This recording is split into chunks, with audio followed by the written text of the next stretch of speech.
Hey guys, this is Will with LV Performance. Today what we're going to be doing is installing some H&R Super Sport springs on our Fiesta ST. H&R has two different types of springs that they sell for this car, the regular ones and the Super Sports. Super Sports have a little bit higher spring rate and drop the car a little bit more than the regular ones. To my knowledge, these ones are the lowest amount of drop in a coil spring versus going to full coilovers. So these are the lowest ones you can get for ride height. So we're going to see what it takes to install these. We'll go from there. Alright, so we're on our first step of installing our springs on the Fiesta ST. We already have it up on the jack stands with the tires off, holding the strut to the knuckle. It is an 18 millimeter.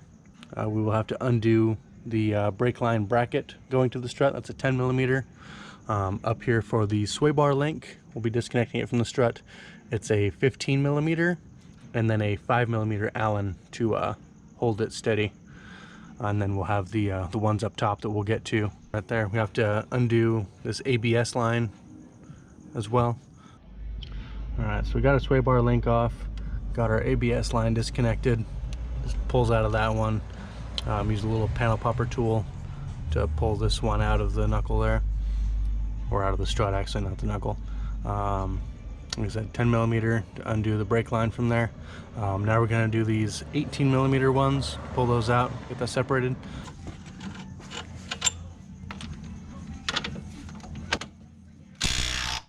Ooh, that torque, some bitch. There we go. Let's wiggle a little bit, get that bottom one out of there.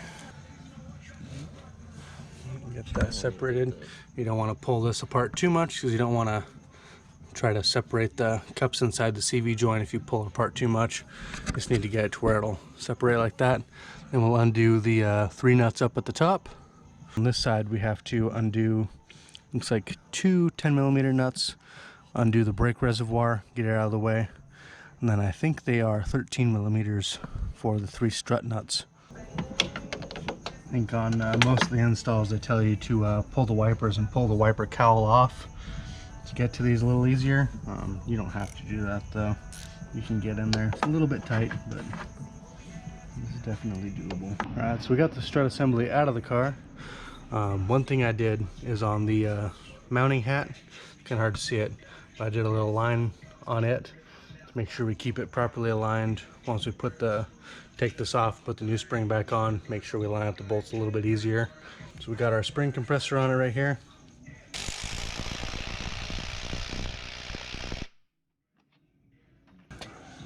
You don't have to run it down real far, just enough to break that loose where you can move the strut in there. So it's 18 millimeter up top.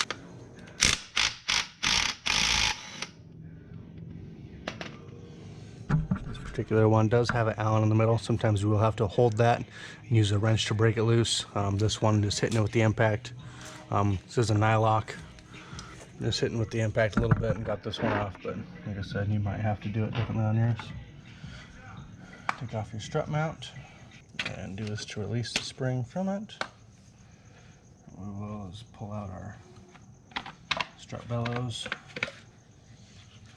That's the protection boot and also your bump stop. Make sure you keep that. The compressors are a lot nicer than the other ones, but they can still be a pain to use. Open up our new ones. And they do mark them. Shouldn't be able to get it confused, but they do have rear and front marked on them. There's a whole lot of difference in them physically when they're extended. See, that's it. Those are all lined up.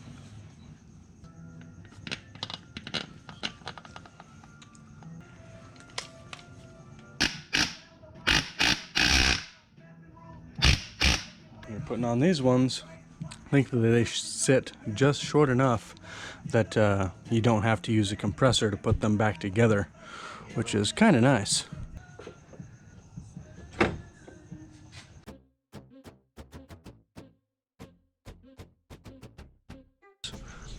And then the 3 13 millimeter nuts up top there. Those ones are kind of tight to get to, but not real bad.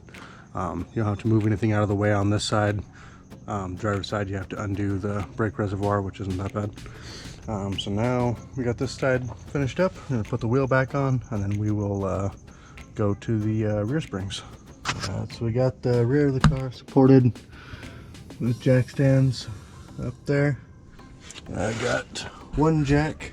What I did was just put a board in the middle of the twist beam axle to lift the whole thing up a little bit, take the pressure off of it.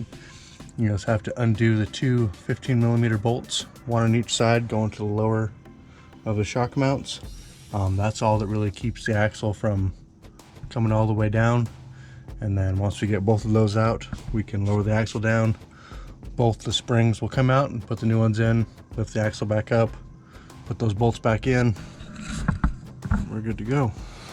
I'm gonna go ahead and take this one out.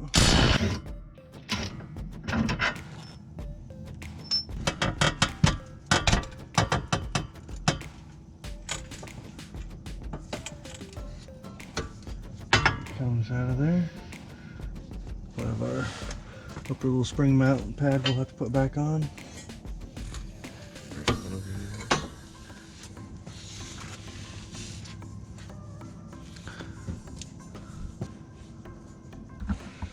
If you do pull one of those pads out, they have a little locating tab on them to set it back in there properly.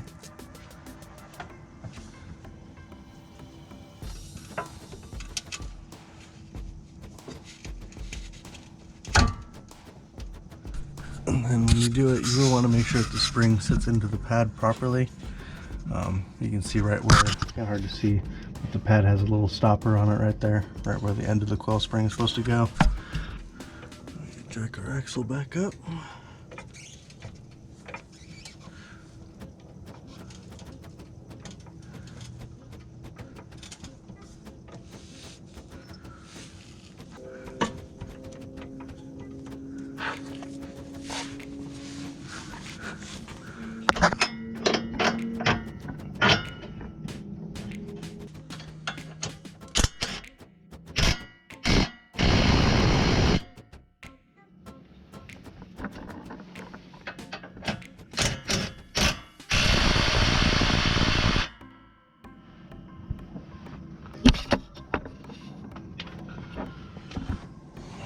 Once you got that done, that's really all there is for the rear suspension.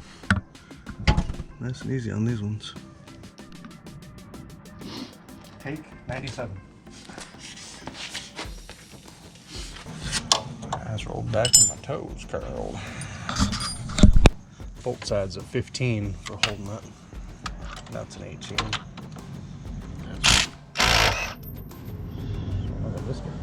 Where'd that go? Oh. This probably never happens. We're right at basically 7 inches even from the ground. Holy crap. It's a monster truck.